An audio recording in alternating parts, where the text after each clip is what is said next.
Meoko Talks. What's poppin', everybody? It's your boy here, and yes, baby, finally the first episode of Meoko Talks, the series of pods where I'm joined by an amazing guest of the dance music family, and we have a very nice, relaxed, and hopefully fun chat.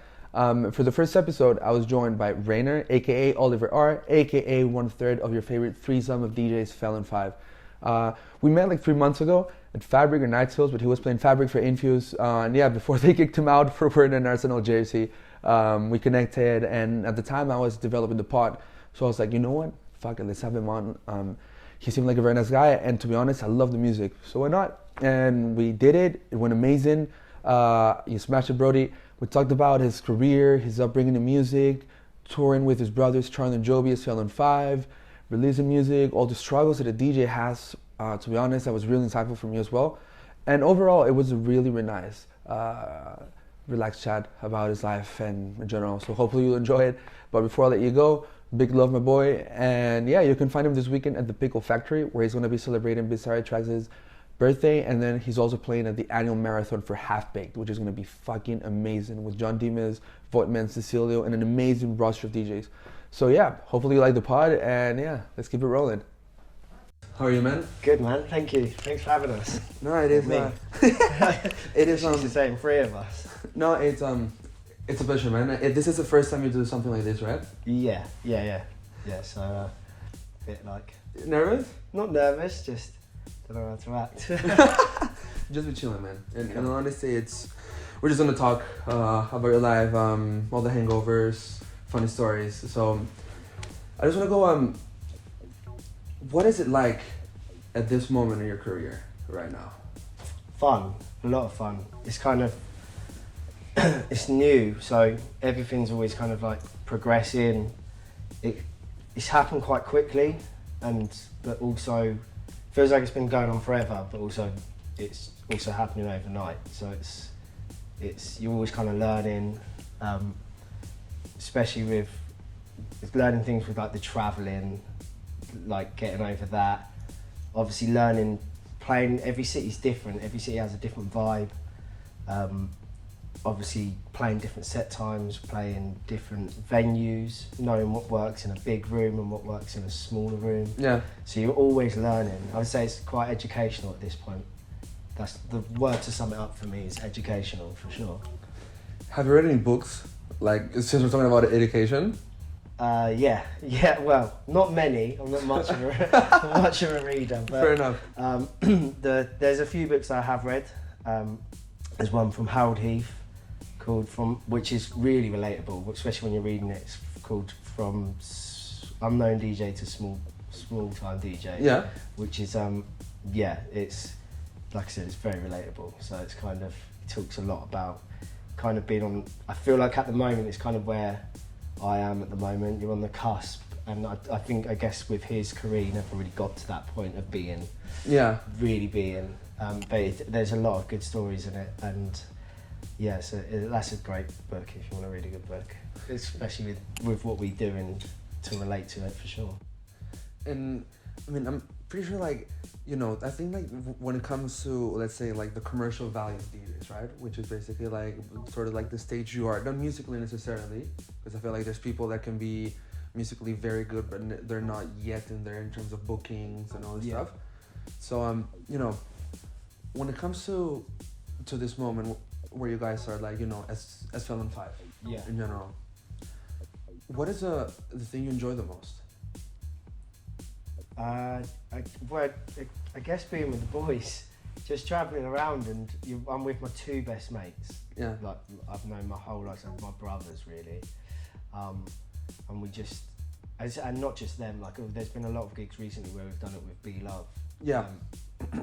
No, like to us he's known as Lynch. We never call him Lynch. Okay. Or Pilly Lynch. But that's another story. So it's like being with my best friends, travelling around, making memories, meeting as well. The best thing as well, for sure, is the people you meet. Yeah. Like the parties are great. DJing is amazing. I love it, and I love playing these really cool parties and events. but it's like when you go. Recently, we went to like Slovenia and played in Ljubljana at K4. Oh, that was nice. Yeah, seriously good club, and everyone you met there was just the loveliest people. Like they cherished their friendship so much. Can't wait to see them the next time you see them. You know, it's weird. It's almost like you're with them. It's like you've known them forever. There's this connection that you just have with them, and not just them. Again, Paris, exact same thing happened in Paris. Yeah. Exact same thing happened in Valencia. It's more the kind of memories you're making there whilst you're doing it. Like again, I said the parties are great. They are fun, and the DJing is a great aspect of it. But the best part is definitely the people you meet along the way, for sure. So before we get more into your career at the moment, like I'm very curious from the beginning, because you said Charles and Joe have been your brothers since day one. Yeah. So take me back to those early days when you were kids and you kind of grew together, right? Like with music. Yeah, well, like I said, I've known them two. I think Jhoebi was there the day I was born, pretty much. I think his mum and my mum were like best friends. Yeah. I'm sure he's a year above me. So Charlie and Joe were both 1 year older than me. Okay. And so I grew up my whole life. Joe's mum looked after me when my mum went back to work after maternity leave and whatnot. So we grew up together. Grew up with Charlie from such a young age. All our parents were, they all were best friends and hung around with each other. And they were ravers. They partied together. Yeah. Know? So like growing up as kids, growing up around each other's houses every weekend pretty much, because our parents were obviously always together. So naturally we were always together. And then we went to different schools though, and then we always stayed connected. And then I think teenage years, me and Joe got in a band together. It was in like so many different bands, but let's not talk about them. Why? Come on. Because I'm not gonna. If I remember any of the names of them, but I'm not gonna mention them because they were just. It was. I mean, we were kids. We were learning to be in bands. We were trying to make music, and it was So you're doing music like before electronic music? Yeah. So, like with instruments? Yeah. So did anyone sing? Yeah, Joe. He was the one to sing? Yeah, Joe was to sing. Was he good? Yeah. No, let's just say he was the best out of a bad bunch. Again, we were kids. We were like, our balls had barely dropped, so it's like he's not going to have the best vocals, you know. But it's good for a 12-year-old boy, 11-year-old boy. So yeah. And what style did you like? Did you make, or genre? I'd say it was. We took a lot of influence from like Oasis, the Kooks. So like rock. Rock / early indie bands. Okay. It's not my finest hour. But yeah. So when you formed this band, like, I'm guessing you took inspiration from those bands, like in general for the music you made. But which music did you grew up to, like personally? This is like a nice topic for me. Like my biggest inspiration in music would be so like my mum and dad, although they were both into their dance music, I feel like they both had a different sort of style in music that they listen to outside of dance music, because let's be honest, you can't listen to a 4/4 kick every day, can you? And I would be influenced by like the Stone Roses. Pink Floyd are my biggest inspiration. Pink Floyd? Yeah, they're the reason I'm into music. And then my mum though was huge on funk, soul, disco, so like it is like a nice blend. Yeah, so you're getting the best of both worlds really. Yeah. Coming down on like a spring morning, my mum doing the housework, blaring Sade records. That's some of my nicest memories as a kid, you know. But yeah, so kind of getting a good blend of both funk, soul and disco, and then also like rock that was not. I don't think Pink Floyd are necessarily like that rock. They're quite psychedelic. Yeah. So it's kind of nice. And Pink Floyd, to be honest, I mean, I don't know if this is sacrilege or like I'm gonna get You're know gonna like say you never was into it. Or you never no listened to it. no. It's not like I haven't listened to them, but like Yeah. I never like kind of got the hold of them if that makes sense. Like I grew up more to AC/DC. Okay, so the more heaviest. Yeah, Guns N' Roses. Yeah, like my dad would take me to school. Then we would be like on the way. It was like maybe like a 30-minute ride to school from my house. It was like a 22 kilometers from the center of Lima. And I would just be like, just like singing and going like, I'm on a highway to hell, like all the time. Or listening to Bob Marley. And my mom was more into like musicals and classical music. Yeah, so okay. I would wake up to AC/DC and I would go to sleep to Les Miserables or some shit like that. It is a the perfect combination. It's nice to have two sides of things, you know. So I know, but it's crazy because I grew up with rock, classical music, and I end up with dance music. yeah. That makes sense. But like, I don't know if you know. Heard a really good podcast recently. Stephen Goldman. Do you know? I don't know if you know Stephen Goldman. Yep. And his dad is like one of the most famous classical musicians from Germany, like huge.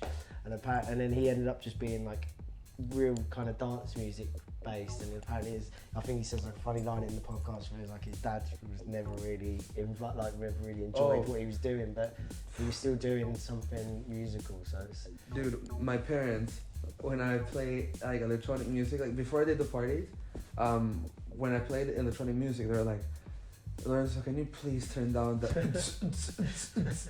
like, no, please, like, no, like, can you put rock, pop, and shit? And I'm like, no, I love it. Like, you wouldn't get it if it's like, it's not just like a, but I feel like until you get, like, into dance music, it can feel like that. Oh, for sure. I can understand, like, I can completely understand, like, for me, when I listen to certain other genres, I'm not going to sit here and sort of start slating other genres because it's not what I'm about. But, like, sometimes when I listen to certain other genres, I think that's quite repetitive and everything sounds the same.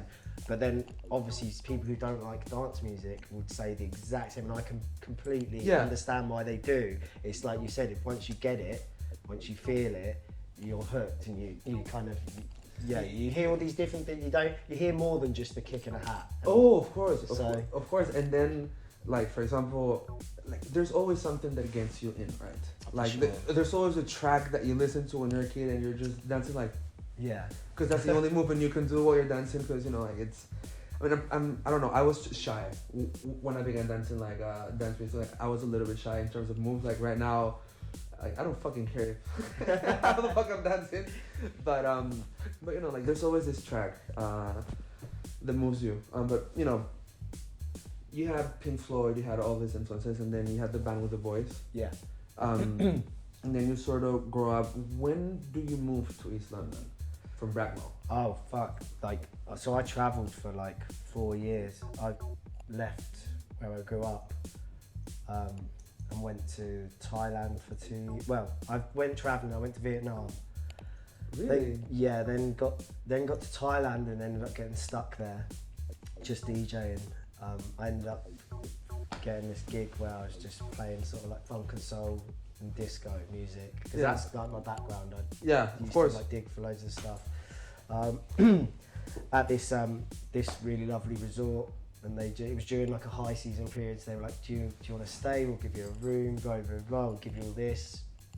You can just, and then you just basically play for like 6-7 hours around a pool for like all day. I was like, yeah, all right, sweet. Why not? Yeah, and then ended up, just one thing led to another, ended up staying out there for like 2 years. And this is when you were, how old? Like, would have been 20. Okay. 21 maybe. Yeah. I'm saying it like it was years ago, like I'm still young. I'm not a very old person, I should know when it was. Then kind of with that, I travelled a bit more, so I went to Myanmar, Malaysia, went to, then Joe wanted to come out travelling, him and his missus. Doz, shout out to Dorian. There'll be a lot of shout outs in it, I reckon. Let's give them shout outs, man.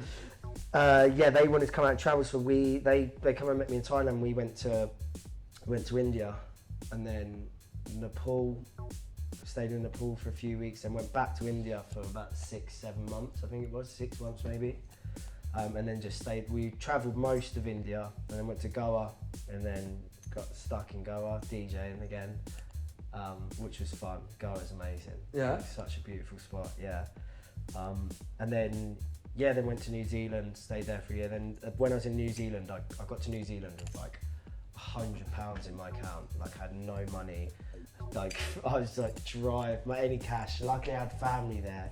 So okay, dude. Like, okay. Because I thought, you know, like £100 and no family, nothing. I'd be like, yeah, well, I mean, I was lucky, but like within a week, I got a job. I met this guy in Thailand, and he was like, "If you need a job, let me know. Give me a message." So I just, on the day I arrived, I messaged him. I was like, "Mate, I need a job," and he was like, "Here's my dad's number. Give him a call. He's a good cunt." And I was like, so I just called him up, and he was like, "Have you got a driving license?" I was, "Yeah." He's like, "Are you free Monday?" I was like, "Yeah." He was like, "All right, well, come. Here's the address. Come by Sunday." He was like, "Have you ever had any experience in construction?" And I had, growing up as a kid. And then he was just like, "Okay, sweet. Come by Sunday. Pick up a truck." So I went there Sunday. He gave me they call it a ute. It's like a kind of a 4x4 truck thing with like a trailer out the back. Yeah. Gave me that, and then started one day. And then shit. So what I did is I just saved loads of money. Stayed in Auckland, saved loads of money. Kind of like got involved in the scene a little bit there, but there's not a hell of a lot going on there. But it's all about dance music scene. Yeah, dance music. There is a bit. What there is, it's really cool. It's nice. It's like a nice community. There's not enough going on there, to be fair.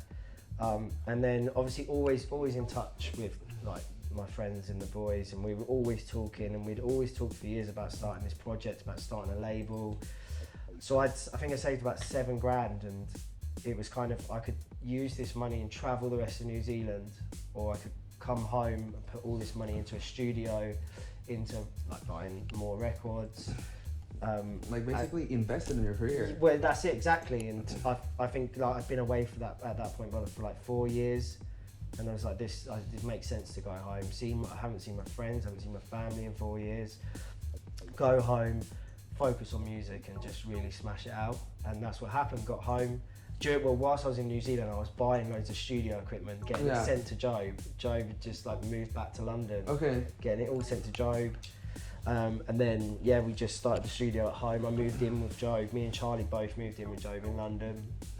So it was like, there was a good like 4 or 5 year gap between when I left my hometown to move into London. No, fair enough. So is Thailand like hangover movies, like they say, like the part in there, or no? Or is that like pure Hollywood? I think that's pure Hollywood. I mean, it depends what kind of person you are. I've definitely had some funny times in Thailand. I've a lot of funny times and a lot of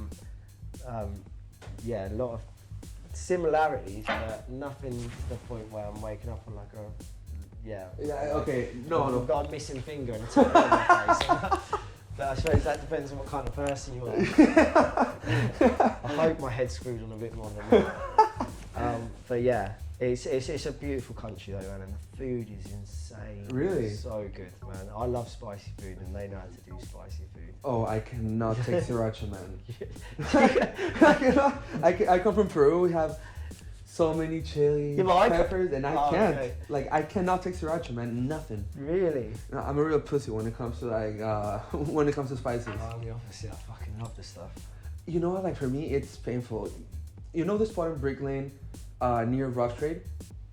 Like it's near 93 Feet East. Yeah, I know Rough Trade. Yeah, I know the area. Yeah. Okay, so there's like a sort of like this food court around there. There was like a shop that had a lot of vintage football jerseys. Yeah. Around there. There's like a food truck, and it has like a challenge where if you eat 5 hottest chicken wings, you get like free food or whatever, like for a year, and your name on the wall. Like, who the fuck cares about the name on the wall at that point? Dude, I tried a little tip and I got a high out of that. Really? I would like to try it, to be fair. No, I mean I don't like spice that bad where it's really like you're crying and you can't. But like I love it. It can be painful. Like, you know that there's that YouTube channel where they do the winging hot ones. Yeah. I mean it is hilarious. Yeah. But every time I look at it, it was like, I think about doing something similar to that. Does anyone know any good chicken wing places around here? We should order the hottest chicken wings now, and we should do it now. Why not? I'm gonna. I know this wing spot, but I eat like the 3rd mildest sauce. I don't do. You wanna order? just sort of go to a Thai restaurant, we'll order like just ask for bird's eye chilies and just we'll do it. Bro, if I do that, I know I'm gonna shit myself. Like, oh yeah, you got to be prepared for that. It's called the Tropic Thunder. That's what it's called. Tropic Thunder. You know you're gonna get the shits, but it's well worth it. Mate, the food tastes amazing. It's happened to me with curry, so I cannot imagine what's gonna happen to me with like that spicy. Do you know what? In India, everyone always like before we went to India, everyone was like, "You're gonna get the Delhi belly. You're gonna shit everywhere." None of us did once. It was fine. Then the food again, unreal. It's amazing. I think that's the best thing about traveling. Obviously, meeting lots of fun and interesting people. Yeah, of course. The food is the best bit. Yeah, it's hilarious. Like for y'all, when we were speaking, he was like, "Mate, is there any good any good food spots around you?" Like one of the first things you told me, chat, before coming here, and then in the questions I asked you before, you were like, "What do I like to do? I love to eat." Yeah, I do love to eat. I'm a big eater. Me too. I should cut it down a little bit, but food is so good, man. Yeah, it's the best. So once you come back to London, right, out of traveling, you moved to East London. Yeah. For somebody that's not familiar with East London and like all the artistic things, because I think we can agree like that's like the hub, right? Like for like people in arts community at the moment. I think so. Yeah. Yeah. I think it's like the closest place to kind of. It's obviously. There's a lot of the best venues and clubs are in East London. Yeah, for sure. And I think like a lot of people live in there as well. Yeah. East London. Like I feel like when you walk in East London, like it's very different as if you're walking in West London or South. Oh yeah. Like it's insane how London can be so different by different areas. Yeah. Like it's crazy. So what would you tell people about East London? Like how would you describe East London having lived there for how many years now? Like 4 years, I think Okay. it is. Around that, I think 3 years maybe. Mm-hmm. It's multicultural, very multicultural, which is nice. Like especially where I live, Bow is kind of like it. You've got your real East End geezers, like West Ham fans. Oh like, yeah. Like at the end of my road, we've got this boozer called the Little Driver. It's just like West Ham central. Like when the football's on, it's just that's what you get. But then you walk 5 minutes around the corner, it's like a Muslim community. Yeah. Walk another around the corner, you've got like an Indian community, like Jewish community. It's like, and then you've got your hipsters. And so it's kind of like a mixture of everything. It's quite cool. It's like a cultural like melting pot, I guess. Do hipsters still exist? I think they do. Yeah. Yeah. I don't know. Yeah, there is one that I know, Sean Godfrey. I'm just gonna say that he's the biggest hipster I know. But yeah, no. But it's definitely the most thriving place in London, especially for like our scene and for people who are like artistic and they want like it's definitely the best place to be. For sure in London. Yeah, I mean, I'm guessing it's also like because a lot of people live there. You can link up for studio sessions. Yeah, that's it. Like go to a park, chill out, get some beers. Yeah. Like maybe do like different stuff as well. Yeah, and there's always so many good like little restaurants popping up and good little pubs popping up that have been there for years but you don't know about, and then you end up discovering them just from wandering around. It's a great little area. It's a great area of London just to wander and get lost. Yeah. For sure, and just finding it and explore and find new stuff because there's so much going on. And then coming back to when you're in London, you're in East London right now. You're with Job, you're with Charles. Yeah. You guys are taking this seriously. What was the easiest part about it, and what was the hardest part about it? The easiest part is for sure just working with the boys, like working together with the boys. Yeah. Like I said before, we're like brothers. When it comes to DJing, producing, we know what each other's going to do, or like say for example we're playing out and we're kind of thinking, should we take it down a little bit, should we bring it on this vibe, should we do this? We're always conversing and letting each other know kind of how we're feeling about the mood and the time. Yeah. And if we do that, I have 100% trust and faith in what one of them is going to do next. Yeah. I'm sure they do have the same with me, and even with producing, it's fun producing on your own for sure. Yeah. But producing in three, we're quite brutal with each other as well. Like there's some honest brutality where like We're not, because that's the thing. We're not afraid to tell you if we're doing shit or if we've done something wrong. Yeah. Sorry. Pardon me. I've been having that information. We're quite brutal with each other. Like, we're not afraid to kind of let each other know that there's, like, when we're in the studio, if I'm doing something or I put in a bass line, one of them will, if they don't like it, they'll go, no, that's shit. And I trust their opinion, to be honest. Like, especially if I'm really down in if I've just done it and I'm not 100% sold on it myself. Yeah. For sure, I trust their opinion on it. Because at the end of the day, it's the better for the project, it's the bigger picture. Yeah. So that's the easiest thing, definitely working with the boys. The toughest thing, COVID was probably the toughest thing. I think in the period where things kind of felt like we were getting to a stage where things were rolling and we were producing loads, we had a lot in the pipeline, we had all these gigs lined up, which were kind of big at the time, our first kind of abroad gigs, bookings that were supposed to happen, and then COVID hit. That would probably be the hardest part, and it's just circumstantial. I was away when the first lockdown hit, and I was away at my girlfriend's parents, and I ended up just staying there for like 6-7 months, which was kind of good for myself, producing on my own and really understanding producing, like getting more clued up on that. But in terms of the trio and us producing as a trio, we lost a good valuable 6 months of not really being together. But I'll be honest, when I first got back home, within the first 2 weeks, I think we kind of made up for it. We were just solidly producing every day, just the three of us. If not the three of us, there was 2 of us producing every day, really making up for the lost time. But I think COVID was probably the hardest part of this period, like you just mentioned. It's like our kind of period where we've been getting involved in the scene and do like DJing and producing. In these years, we had those 2 years of COVID where it kind of just ruined not everything, not just for us, but like for everyone. It was. I think it definitely changed things a lot. Yeah. Like, for example, gigs, you couldn't confirm gigs with a year in advance because you didn't know what's gonna happen. Like, you didn't know regulations. Remember we got told it was gonna open in June and it opened in July. Yeah. There's a lot of people that had to reschedule there was stuff. Like the vaccinated thing. Like, if you only had one vaccine, you couldn't fly or travel anywhere. Exactly. It was mad, man. Like, even for me, like doing logistics, like checking all the regulations, like at all times. Like, do they need COVID tests? Do they need forms? Do they need masks? Like, it's definitely easing down. But I feel like the pandemic, look, it did open doors, if that makes sense. Like, because, for example, like, I'm guessing when you didn't see Jhoebi and Charleze for like 6-7 months, you were working on your personal craft. Oh, for sure. So maybe not as Film 5, but your level definitely went up. Were you surprised when you saw them? Like, because I'm guessing like they worked on their own as well, like on their own stuff all this time. So like, when you got together, like, how was like that first studio session? I mean, it was.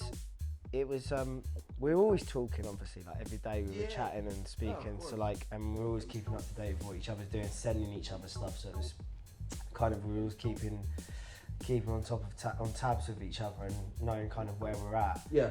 I wouldn't say surprised because they both really good producers. So like. What was surprising, to be fair, and I think we all kind of got involved in this, is we all took a step back from dance music and kind of got involved in other kind of genres at the time. Like, really? I don't know if you heard Jobe's release that he did for Pager, but that was all made through lockdown, and it's on Bandcamp. It's a digital release, but it was really, really good, like down tempo, like jazzy, kind of funky, tracks. Yeah. So not dance music at all. So it was nice to see that we were all taking a step back from dance music and trying different things. And I think definitely at that period I was definitely enjoying digging for less dance music, finding more kind of ambient, down tempo, trip hop kind of stuff. But I think that was the most surprising element of it all. But also massively influenced us and helped when you step away from the dance music and you take time apart from it, and you take influence from other genres and different like sounds, you definitely, when you get back to making, let's say, a dance track, you've got a lot more kind of understanding and knowledge of certain things, and you learn different ways of, different styles of producing. Is your okay, so after an unexpected break, here we're back. So I needed a poo. I did it really. It's still smelling till here. Not here. So, you know, you come back with the boys.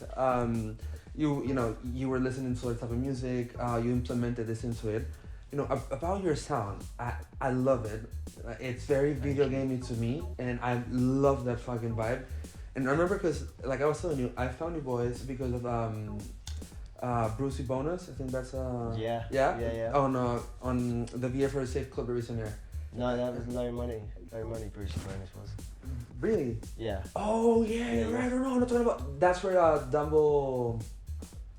Dumblefloor. Yeah, Dumblefloor is amazing. Yeah, so I got those tracks after finding the one that's in Safe Club de Visionaire. Yeah. And that one to me was just like the sample where it goes like, yeah, da da da da da. It reminded, like, it gave me a lot of nostalgia. Okay. Like, you know what I mean? Like to like more than like PlayStation games or Nintendo Wii games, like more like those arcade machines that I would play when I was going like to an amusement park or whatever, you know? Yeah. So how do you get into that? Because I was gonna ask you out of an interview that you did about playing video games when you were kids and that, but then you told me you were bad at video games, right?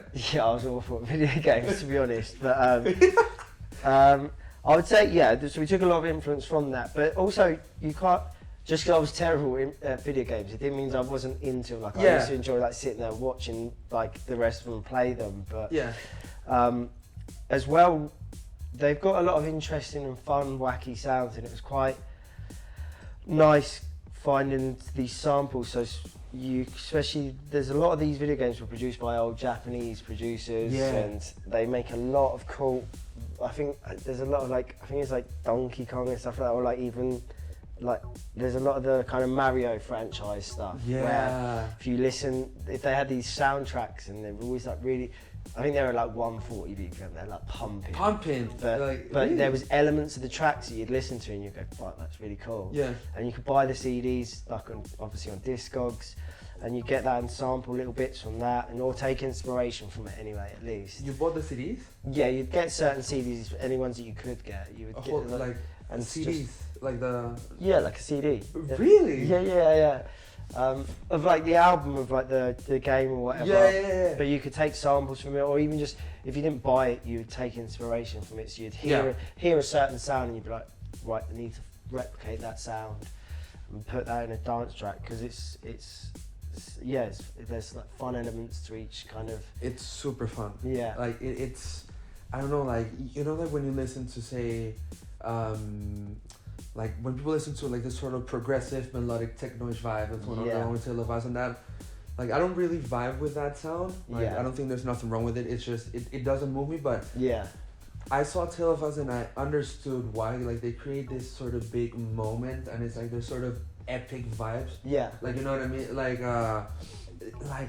an epic story, if that makes sense. Whereas like when I listen to like this sort of like video game stuff and like this housey stuff that's more joyful in that, perhaps, like I have so much fun. Like I think that's it as well. It's more the word fun. It's like it's light-hearted. It's kind of, in a way, it at the time especially, it expressed us as people as well. Like we're fun. Like we're outgoing, fun, bubbly people. Like we're not such serious, moody kind of people. That's another thing. When you're producing, you try to express, I guess, in a way, whether you're doing it deliberately or subconsciously, you're trying to express yourself in music. And us three as people, we're fun people.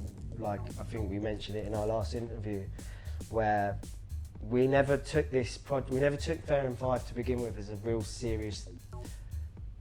I guess we did. We always knew we wanted to do it, and DJ and produce on a high level and standard. But we wanted to kind of be a bit jokey and have fun with it. Yeah. So we would reply to people on SoundCloud pretending we were like three girls from Albania, and we would just come up with like every time someone messaged us on SoundCloud, it would be a different backstory. So like, sorry, us girls have been super busy this weekend. Like, we've been doing this, farming and here, and it's just like random shit. And at the time, like, obviously at the time we were just having a laugh of it. Yeah. Because that's what we're trying to do. But obviously we are still serious about the music and what we're doing. But at the same time, we're just fun, bubbly people, and just not really, just like to have a laugh. Wind-ups. Was there a sample, or like not a sample, but like a sound from a particular video game that you can remember that caught your attention? Probably not one specifically. There's the old like pinball games. I think obviously we had the track Pinball Wizard. Yes. Potter's Pinball. Sorry, Potter's Pinball, and so that was quite fun. Like, there's a lot of fun noises and sounds popping off in that. I wouldn't say it's necessarily.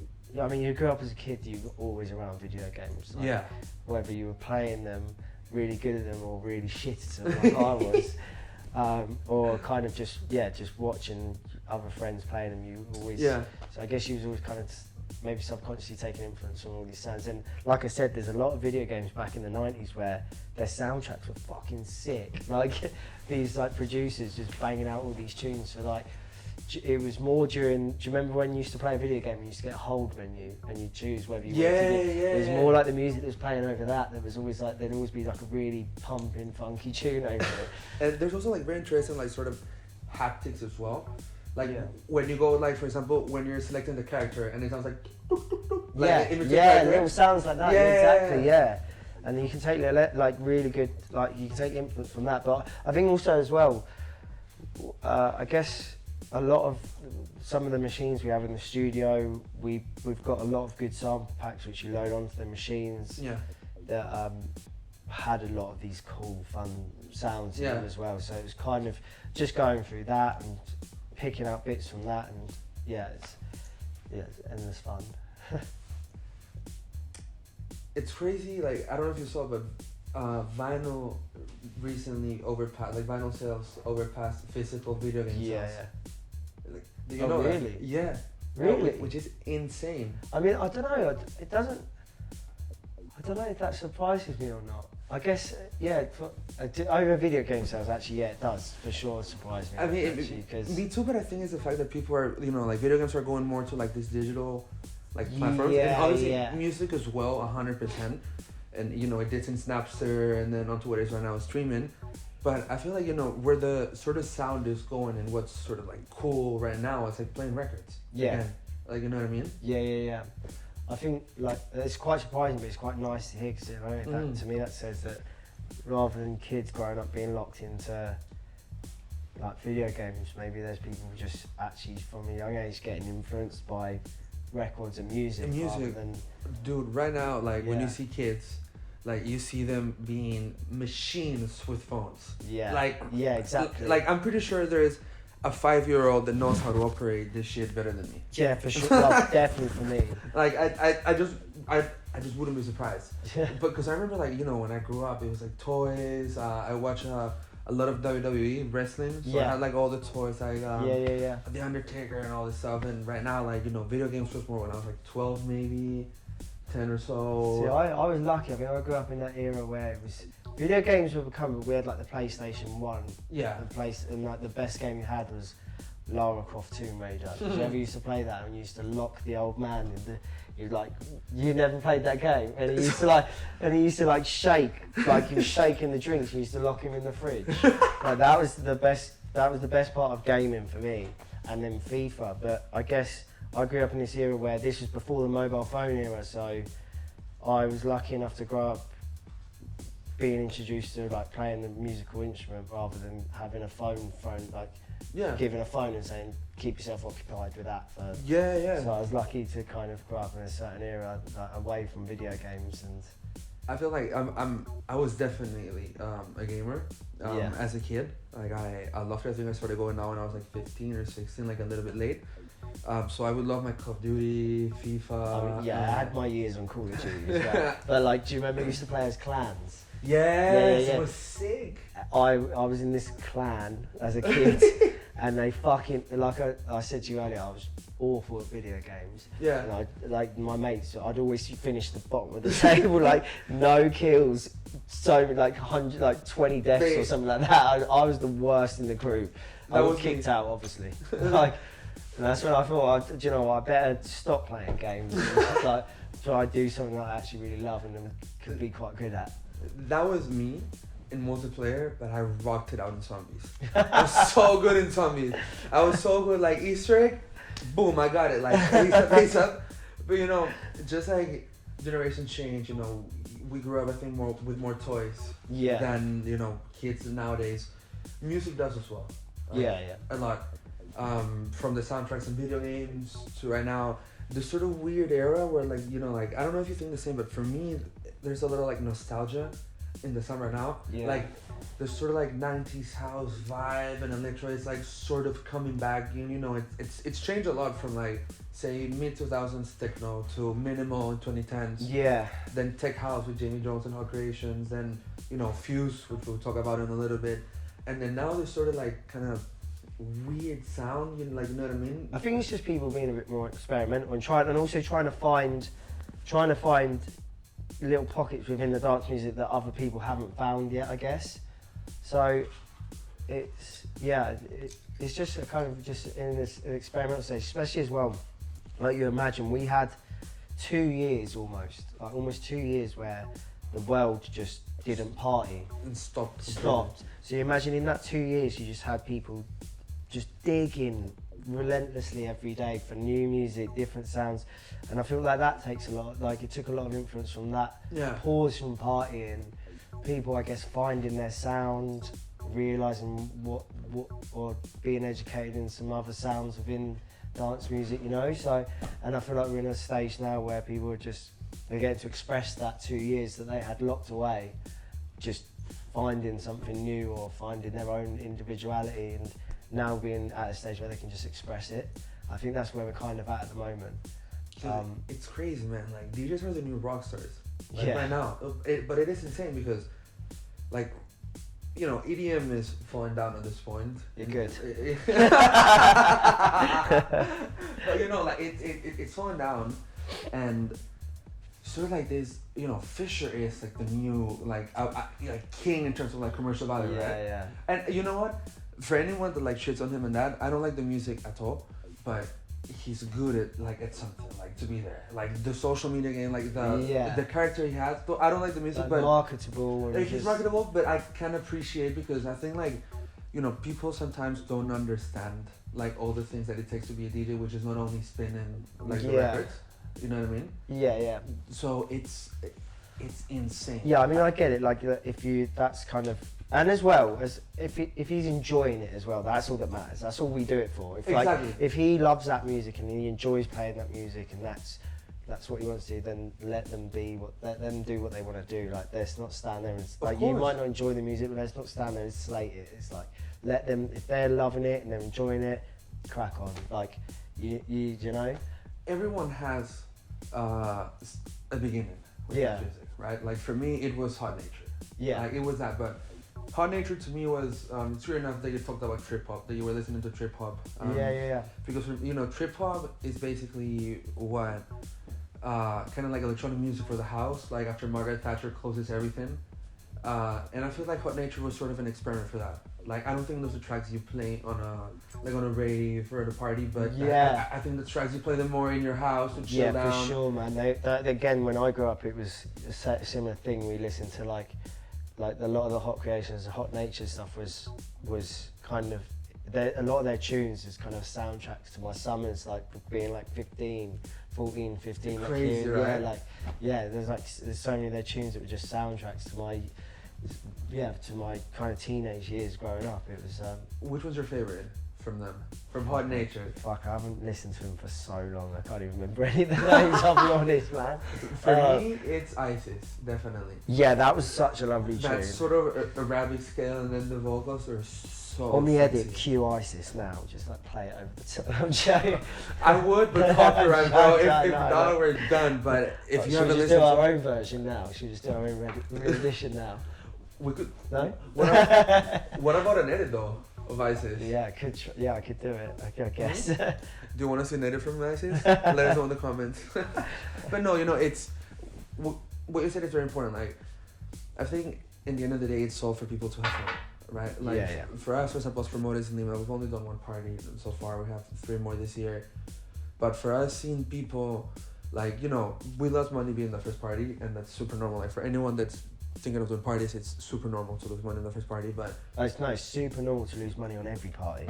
But so like, it's not a money maker making parties. It's definitely like, you break even, you've done good. You've done good, but you know what? Like, when we saw people smiling and then telling us, like, I don't live in Lima, right? So I went back for the party, and people telling me, like, dude, I had such a good time.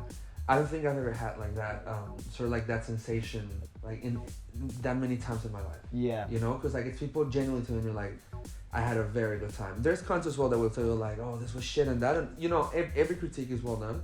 Yeah. But people tell me, like, man, I had the time of my life. For me, it was awesome. That's it.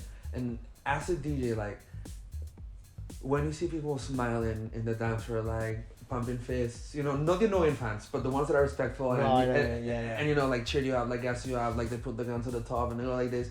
How does it feel to you, like, when you see that while you're playing? It's better than sex. No, it's not. It's not better than sex. No, it's such a lovely feeling, especially when, like, because you put so much time and effort into it.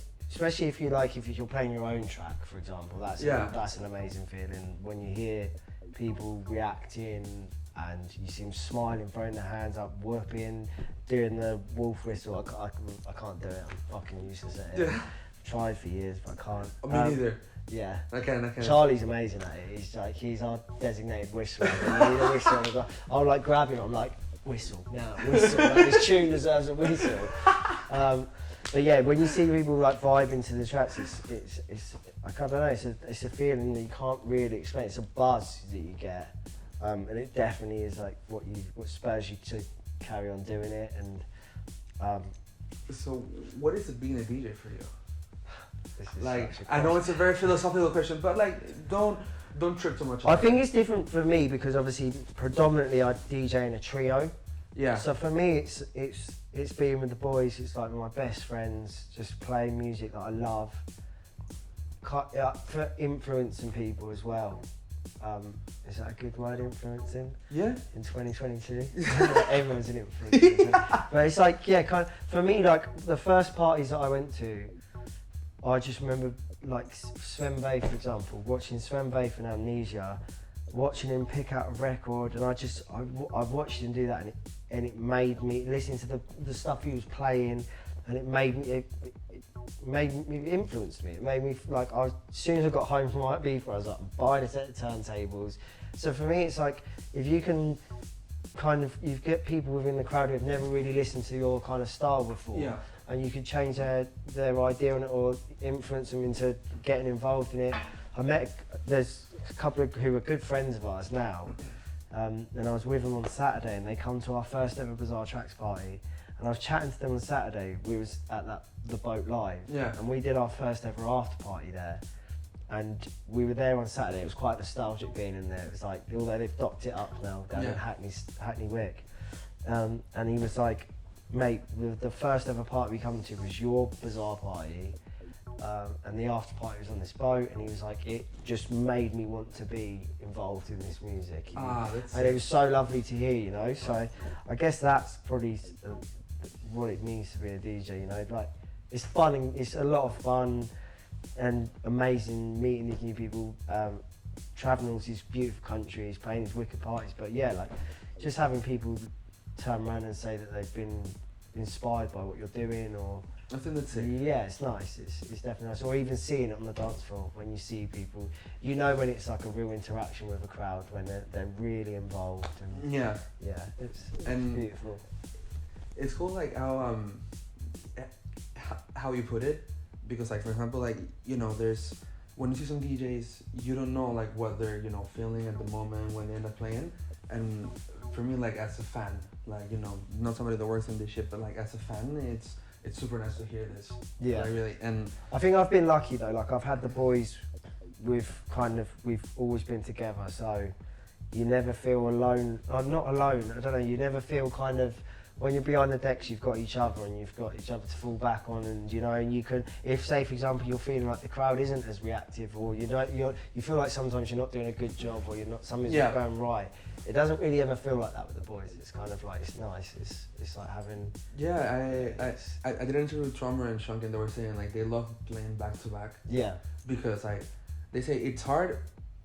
It's harder than playing on your own because you need to like sort of create a synergy. Yeah. So that you three are aligned, in every sense of the word. Well, in the back to back too, like in the case of Fallen 5, like so that you three boys like are aligned. But yeah, you know, they were also saying like it also like makes you feel like a little bit safer, maybe like more safe with, you know, like that somebody has your back. Yeah, for sure. You're not on your own taking the whole one. Like if something's not quite working out, or like I said, every city's different, every party's different, every venue's different, every sound system is different. Some records work really well in certain clubs, some records don't work the same, you know. So it's kind of like sometimes I can imagine being on your own and you're feeling like you're not creating such a vibe. It can be quite a lonely experience, but it is. It's like I've not really experienced that myself yet. I don't know. Maybe I've been lucky. I've got the boys with me. It's good. And it's dope. Yeah, and you know, I mean, influencing, like we were saying, it's kind of a weird word right now in this day and age. It's kind of like what the world revolves around right now. Exactly. But you know, we're talking about Fuse before we began the interview, and I think like Fuse is definitely has to be one of the most influential labels in the last years in terms of like what they did for the sound. And yeah, I think so for sure. And how it is right now, and you played for Infuse already. Yeah. For you, that's whatever. As a DJ, as a fan, what does Fuse mean to you? Like, do you think it means like for dance music in the UK? So I think it's kind of, especially in the years growing up around London, coming to London, it's a bit of an institute, you know. Like it was the party to go to, especially at like 93 Feet East when it first kind of come around, and it's kind of gone on to influence on so many DJs who are up and coming, or even at a stage in their career now where they're at almost a similar level to the likes of DJs that have come from Fuse. So I feel like it's definitely influenced so many people in it. And it's nice. And what they're doing now as well, especially I think they're bringing a lot of DJs in who, especially during the COVID period or just before COVID, I feel like the scene was kind of a little, again, I don't want to speak ill of anything, but like it was a little bit disconnected in terms of like, you had people like, you had that kind of minimal sound, that Romanian kind of sound. Yeah. You had your housey sound, you had your garagey kind of vibe. And I think what Fuse have been doing since COVID and over the last kind of year or so, for sure, is like bringing all these different DJs from all these like sides and sounds of our kind of scene. Yeah. So you got like a kind of more kind of heavier artist coming in with like a more housey artists and putting them on lineups and merging the sounds together, and I think it's quite cool. It's nice that the sounds can start, like the small little pockets within the scene can connect and be involved with each other, and also especially from a DJ's perspective, when you're playing on a lineup with someone who isn't necessarily maybe you don't associate with their sound normally, or you don't play, you're not a regular on the lineup with them. Yeah. But as a DJ, it helps you think on your feet a bit more and be like, I get to discover a side of my record collection that I don't normally get to play, or I get to. It makes you more versatile. Yeah, exactly, 100%. And I think to have longevity within this scene, you need to be the most versatile DJ. You need to be able to play on any lineup, and that's the goal, I think, to be able to. It's insane how they sort of like went from the more underground stuff to like sort of creating this deep techy sound, and then like when the pandemic hit, they come back and they, in my opinion, perfectly separated like the three brands. Yeah, like, Locos was like the more sort of techy sound, Infuse like the more.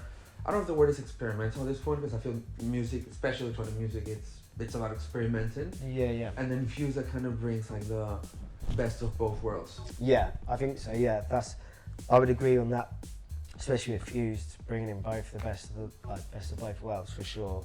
Like I was just saying, getting all different artists in from all different kind of sides of the sound.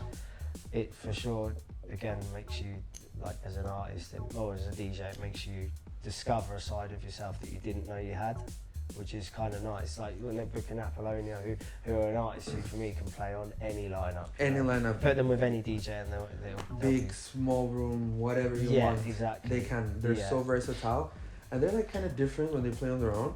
But when they get together, like you can still feel like their own identity is merging into one. Yeah. Which is insane. Yeah. And also, like, of course, like when they move, like when you see Shonky going like this, or like they're going like, you know, like it's fun. Like it gets you in it. I know you like you guys like breakdance, right? When you were a kid. So Jhoebi was the breakdancer. Okay. Jhoebi was the breakdancer. Me and Charlie had never breakdanced, but having said that, we took influence from, like, there was a lot of cool kind of breakdance crews growing up, or a lot of hip hop crews, and a lot of hip hop names had really cool kind of. It's where we kind of got our influence for Felon 5. They had all these really fun names with a number at the end, or something like that. Yeah. And it was. I think that's where we took the influence, but yeah, Jhoebi was the breakdancer.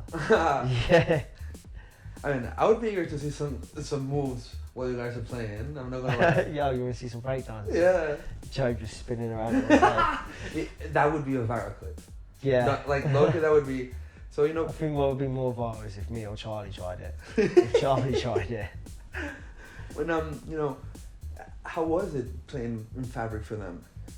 Very infused, yeah. It was, do you know what? I'm going to be brutally honest, and I got so fucking pissed. I was so pissed when we played that I don't really remember much of the set. For some reason, on our rider we've got Prosecco and orange juice, and I think it come from like a joke years ago where we discovered that we liked the drink quite a bit. It's like quite a good after party drink. You know, when you get back to an afters, you need it perks you up quite a bit. So that was on our rider. So we turned up to Fabric and there was like 3 or 4 bottles of Prosecco and orange juice in the rider, and we, like, within the first 20 minutes of the set, I'd done like 2 or 3 bottles of Prosecco and I was fucking steaming. So the first time playing for him, don't really remember too much. It was fun as far as I remember, but the second time playing for him, got to play with B Love, which was... it was a good set. Yeah, it was a lot of fun. Like, it was never really, besides being back at an after party, and never really played together out. So that was quite nice. Yeah, that was nice. And also, I didn't know what to expect, you know. It was like room 2. It was again on a Sunday night. You kind of forget how you. Being a promoter myself, if we did a party on a Sunday night, I'd be fucking shitting myself that no one's gonna come because it's a Sunday night. But then again, it's infused and it's Fabric. Yeah, but that's what you kind of forget about that. So I kind of forgot about that. So I didn't know what to expect, and I suppose that kind of which made me feel a lot more comfortable, I guess, when we were playing. So it went from literally 1 minute it was just like our girlfriends in the room and a couple of friends, and then within like 10-15 minutes the whole room was packed out, and it was insane. It was unreal. It was so much fun, like a lot of fun. And I remember that one way more than I remember the first one. I have a lot of memories to take back from that one. Not so much the first one. There's a nice one, right, about the football jersey. So yeah, I got kicked out of Fabric on that day when I played for Infuse the second time because I was wearing an Arsenal shirt. I was like, so I finished playing and then I went to go in the green room and the security kind of like tapped me on the shirt, and I thought he was just an Arsenal fan and was like sort of giving me the thumbs up. And I was like laughing about it, and he's like, no, you need to take that off. And then I thought, well, he's a Tottenham fan. And so I just laughed along, walked in the green room, didn't think anything of it, and carried on with the night. Didn't see him again for like maybe a couple of hours until I was planning to leave anyway. I was heading back to the booth to grab my record bag, and he grabbed me and like pulled me to one side. He was like, I fucking told you to take that shirt off. Tried to kick me out, was like trying to drag me out. I was trying to argue back. I was like, I'm trying to get my record bag. I'm leaving now anyway, can I just leave? eventually his manager like come along, sorted the situation out, let me go. But yeah, I basically got kicked out of a gig I'd just been played for wearing an Arsenal shirt. Well, you know, you get kicked out for wearing a football jersey. Yeah. I love wearing my American sports jerseys in general, because to me, growing up in Lima, it's like football jerseys was more something I would use for like going to play, I don't know, like Sunday football with my friends and that. So I always like found a little bit more swagger personally when it came to like those type of t-shirts, like American football, and their bigger sizes as well. That's just the reality about it. But you know what? I find them so practical, man. You can dance and sweat your ass off. Yeah, they're breathable is the word. They're breathable. But man, like I remember going to BBX and Ricardo Velo's party in 2019, and when I came out, I was like, ooh, you know, it's cold, and I see this, and my t-shirt wasn't red anymore. It was like fucking, like, it was like very, like almost purple, man. It was crazy. It's hot, you know? But like these shirts are practical, and I do feel like they give a little bit of swagger as well. Like, in my opinion, though, you might think different. But while playing, do you have a sort of favorite outfit? Because like, you know, I'm guessing like, does the jersey help like when you play an extended set and like you're dancing for hours? Or it's just like out of pure fashion? I think my dream outfit playing out would be, and my Opia t-shirt, only because, and everyone will fucking joke, all my mates will joke, so I swear every time I go out, I always just happen to be wearing the Opia t-shirt. Yeah. I'm just representing one of my good mates' labels. You know? But that, a pair of Speedos, or like tighty whities, and a pair of Crocs with, I don't know, socks on, socks off. Maybe if I'm on a beach, no socks. But if I'm playing in a club, socks, I think, and always in sport mode. The Crocs have always got to be in sport mode. You play always with Crocs? Yeah. They're the most comfortable fucking shoes that go in. Yes, but if you don't wear them with socks, like sometimes it gets super sweaty down there. Yeah, I had that recently at Ion, and I just thought my Crocs were soaking wet, and I kept saying it to V-Love Lynch. I kept saying, mate, my Crocs are fucking soaking wet, and he put his hands in them, and he was like, mate, that's just the 2CB. I think you're fine. I think that's just the 2CB. They're not sweaty at all, but don't do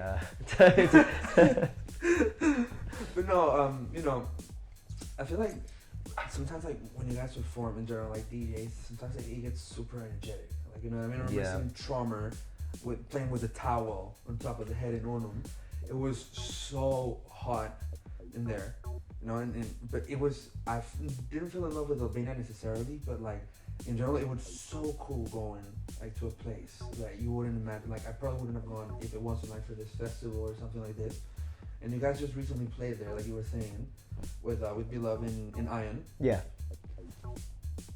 How was the festival? Like in general, like that experience going like to play like the four of you over there. Yeah, it was so good, man. I mean, I think for me as well, it's like my first festival I'd been to since before COVID.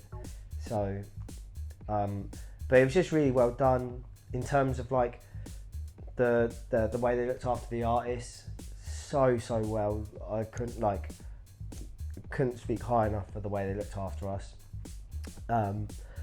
Sound system was really good, really well done, complemented the music very well. There was a lot of good artists that played, like some seriously good sets, especially from some artists that I'd never even seen. Like my two favourite sets of the whole weekend, I'd never seen these DJs before, and they just blew me away. Blew me away. You know, that almost, you know, you start to question your record bag a little bit. Maybe not that bad, but like really blew me away. Like I was so like inspired by them, which was nice. I find it sometimes it's quite difficult, especially in recent years. Maybe in London, maybe especially going out of London, because you kind of get to. It's a small scene, so you get to know everyone very quickly and very well. So you kind of go out, and I can't remember the last time, especially in London, I went out and just closed my eyes and just took in music and just danced and didn't get disrupted by anyone chatting, or you know, like it was. And with Ion, it felt like I could just go away to like the front left or hide away in the middle of the dance floor, close my eyes and just take in the music and feel really inspired. So it was really, really nice. And also, fuck man, Albania, the south of Albania is stunning. Like one of the most beautiful places I've ever been to. I've been to a lot of beautiful places, and that is one up there in the top 3. I was actually gonna ask you about that. Yeah. Like, if it was one of like the not craziest, but like one of the best places, or like like these places that marked you, the music took you to. It's like untouched paradise. So it's like behind you, you've got this beautiful mountain range, stunning mountain range, and then you're just on the beach, the most clear, crystal clear water I've ever seen.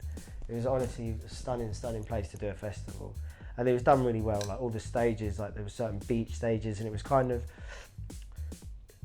like during the day, like we played a couple of sets where it was kind of sunset set. So you kind of got people that just chilling on the beach. So it's not really like it's one of these festivals where you can dip in and out. You don't have to party. You don't have to be 100% like full steam the whole time. You could just kind of like go to this stage. You're on a beach. You've got Malika playing some lovely down tempo music whilst you're just chilling on the beach. Nice. It's like you can dip in and out of each stage. So you're playing these sets, and occasionally you'll get people that are going up to go to the bar to get a drink, and then they end up staying up for 5 minutes just vibing to your music. And then as it kind of the sun had set a bit, where you're like looking straight out to the beach, the sun's setting, and it starts to get dark. Then a little dance hall starts to like create, and you kind of, to me, it's a nice feeling where you watch people, you've built them up a little bit, and all of a sudden they're locked in and they're involved, And as an artist, you just said that like it was very well produced. Like, really well, yeah. What is it that as an artist that you look in a promoter?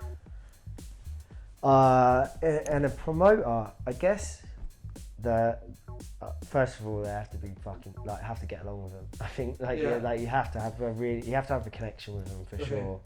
And I think we've been quite lucky, I guess. I don't think there's been one person that's booked us that we haven't really connected with and had a really good laugh with. So it's been, I guess I don't know if whether that's luck or whether, I'm not sure. But it's like everyone that we've ever been booked by has always been like so welcoming. It's like I said to you earlier, it's almost like you're with them and it's like you've known them for years and you just have a connection with them instantly. I suppose that's the music as well. I guess we're all the same. We're all, in some weird way, we're all the same kind of people, because I feel like we just have like that one thing in common, at least, that we just enjoy, which is like crazy, because you meet a lot of people in this industry, the dance floor. Yeah. Like that's literally like where you start meeting people, and then that's it. You get a job or not, like you start meeting them, and that's what you were saying. Like you go to Fabric or in a club, and like you want to dance, but you also have a lot of people that you're gonna talk to. It's a blessing and a curse at the same time. Like I love it. Like I love all my friends within the scene. I love like going out, and I love seeing people and also being introduced to new people. But at the same time, I also miss being going into a room, not knowing anyone, closing my eyes, taking in the music, really feeling inspired, and it's like I said, it's a blessing and a curse. Like it's lovely being with loads of friends and stuff. But I feel like people saying that. I mean, this is definitely like a fun job. Working in this industry is very fun as well. Yeah, it's very fucking fast paced, like intensely fast paced, like how it moves. But I don't know, like it's work at the same time, if that makes sense. Like even if you go partying, like you still have to behave to a certain extent. Yeah, you're going to play in, or you need to meet someone. Yeah, do all this stuff. Like you go, and of course those are people that are like, I could do some funny faces. I could do some good impressions, but I know. For me, I think though, I think I had those years when I was younger, and especially a lot of my mates did. I don't know if I was ever that bad, but I think for me, especially if you want longevity within this scene, I think you need to know how to look after your body and not be a complete, like, have fun and do what you need to do. Do you know what I mean? But don't take it to the level where you're an absolute state and a mess. And for me, one of the best things is, like I said, you need if you want longevity in this industry, look after your body and like look after yourself. Don't like, and also professionalism. Like if I got booked to play a gig, someone's paid, like use their some promoters, especially who do it just out of their own paycheck, and they book you. They've spent some of their paycheck to booking your flights or your travel, your fee, and you turn up, you are a fucking mess, a state. You're like, as you're about to go on, you're all over the place. Like, although a minute ago I did say how I was really pissed for views, but you turn up and you're like, you know, you're just a state and you're not in a good condition. You're clanging records. I just don't think that's very professional. Or you cancel, or you get so fucked that you end up cancelling a gig. I think it's a job, like you said, it's a job. It's you should take it professionally, and I just think it's, like I said, with promoters who put their hard-earned money into it, and I think you should respect that and show up and be professional about it, and not. So what would you say is like very important things, like for being a successful DJ? I don't know, because I'm not a successful DJ yet. But no, I mean, you're still in an up and coming stage, but but you're all doing things right, at least to a certain degree. Yeah, I think to be going in that direction. So for up and comers, or people that that are starting in their careers, like what would you say that's been very important for you? For sure. One of them is discipline. Yeah, discipline. And professionalism. Professionalism as well. Also having fun with it. Like, it's the same with anything. It's until you do it because you love doing it and you find joy and fun within it. So like, until you start taking it too like, be serious, of course. Yeah. But don't be too serious. Like, know to like enjoy it and just take it all in, and like, if it gets to a point where it feels like it's a job, you know, and like, say a job like you're working behind the counters at Tesco's, and there's no disrespect to anyone that works behind the counters at Tesco's, but it's not a job that you love. I don't think you've ever met anyone that works behind Tesco's and goes, I fucking love this job. Like, don't take it to the point where it feels really, where it's strenuous or strict. Just enjoy it and have fun with it. Again, I go back to saying I feel like I've been quite lucky to have the boys with me. So we're always having a laugh, we're always having fun. Level of professionalism. And look after yourself as well. Don't balance. Balance. Like, don't think because you're in this scene you need to always get fucked up and like party for X amount of hours or days or however you see it. Like, look after yourself. Be like. No, that's definitely one of the balance.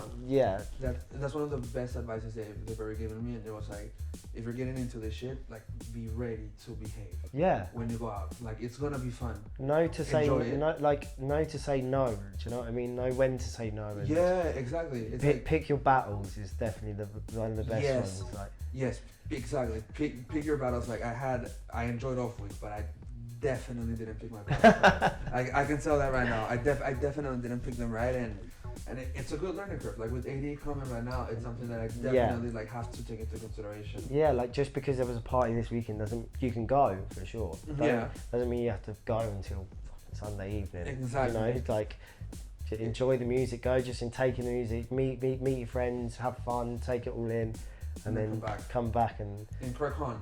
Yeah. So, you know, that was one of the best advices they gave me, which was, you know, like, be ready to behave. What would you say is like the best advice they gave you when it came to like your music career? I don't know if I've ever been given in terms of music. I mean, it was like, could be like by anyone that's been doing this. I think like I don't think I've ever really been too nervous when playing. I think that comes from when my dad, when I was younger, as a kid, my dad taught me guitar. And I remember the first time I played out live, playing guitar, and I was fucking well nervous. And he said, he was just like, just think of that first note you're playing. Just remember that first note, or the first chord or whatever. Remember it, remember what you need to do next. And as soon as you play that first chord, all the nerves will go away. And I've kind of always just had that on board. So like, if there's even a slight bit of nerves for a gig, which you sometimes do, you get a little bit like, especially if it's in a club you've been dying to play at, or for a party you've been itching to play for. just remember that first record, and just as long as you get that first record, fine. Then the rest of the set's going to be sweet. And you're going to be fine. And I don't know if that's advice or whether that's like. Yeah, it's but good. It's helped me overcome. It's something I've always remembered from being a kid, at the age of like 8 or 9, and just have always kind of taken it on for me, especially in DJing anyway. Maybe not so much in everything else. But it's good. Like for me, for the pod, the best advice they gave me was, remember you're the one doing this. Yeah. Like it's not the people there. Like so it's like not as like a DJing, but like you're doing it for them, if you know what I mean. Yeah. But remember, like don't like, if you're nervous, it's cool. It means you care about it. Just roll with it. Yeah, for you know sure. what I mean? And now we've talked about a lot of stuff. Yeah. For the coming years, I'm not gonna ask you the typical where do you see yourself in 5 years or so, because it's a very open question. But I would like to know, like, what are some things that you would like to achieve within the next years? And it can be from a release, or it can be like to be more consistent in some areas, or whatever. Like, what is something that you would like to achieve? There's a lot. There's a lot of goals, to be honest. Like I don't know. If you want to talk like certain parties or events, I'd love to play at Glastonbury. That would be a fucking dream. In terms of parties, I don't know, like some like Melaflow would be a fucking cool party to play for. Circle Loco, like from being younger when I went to Ibiza, Circle Loco was a party you used to love to go to, and it was always a vibe. Especially now as well, they're starting to introduce a lot more kind of artists from our scene. So like Alejandro Sugar Free played there recently. Sugar Free, you had Lamash, Thomas H. and Novi killing it. Yeah, IB always playing there. Yeah, exactly, man. So it's just like, you know, they're integrating our kind of sound a bit more into their scene, which I think, well, that would be a dream to play there. You know, DC10 would be unreal. In terms of like releases, I don't know. I releases, you never really know. It's kind of like, you make music because you're feeling that music, not because you're trying to impress a certain label. Yeah, like it. So it's kind of like if it ends up happening, it's kind of like it's like a happy accident, I guess. Or so in terms of releases, I don't know. I don't really have too many dreams for that, but and I think the overall goal for me is to be able to just carry on playing with like travelling around with, like, obviously Jhoebi and Charleze, Felon 5, B-Love, Lynch, obviously Zach and Becca, like from Bizarre, and also like especially with the Rose Ed thing now, with all the guys in Rose Ed, like our little kind of collective and family. It would be just the dream, would just to be constantly playing around the world, like Europe and the world, and just meeting all these beautiful people. Dude, and I honestly cannot thank you enough for your time right now. I hope that you keep on traveling, on eating very well. Yeah. You go to Peru and try the best food in the world. I'll get that hot take straight up right now. There's the one thing that I'll say, and we have the best fucking food in the world. The crowd is nice. But yeah, dude, I just hope that, you know. The parties are okay, but the food is unreal. No, the parties are lit as well, I'm joking. But yeah, dude, I honestly, Rayner, thank you very much for being here. I honestly hope that everything goes afloat, that you guys keep on rising. Man. And definitely see you play at some point this year, 100%. Thank you, man. Bring it. Thank you, man. Cheers, bud. Guys, hope you enjoy the shit. Let us know in the comments how you feel about it. We're going to be releasing more. And thank you very much, you know, for being the first one. Thank you, man.